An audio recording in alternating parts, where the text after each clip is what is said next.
Eventually, wade through shallow depths until it is swimming deep enough for games of catch.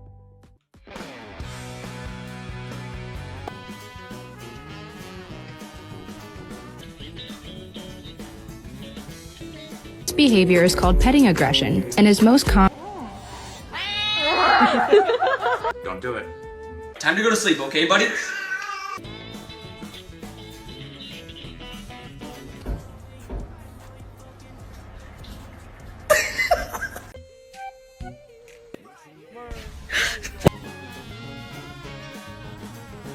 Well, here's why. This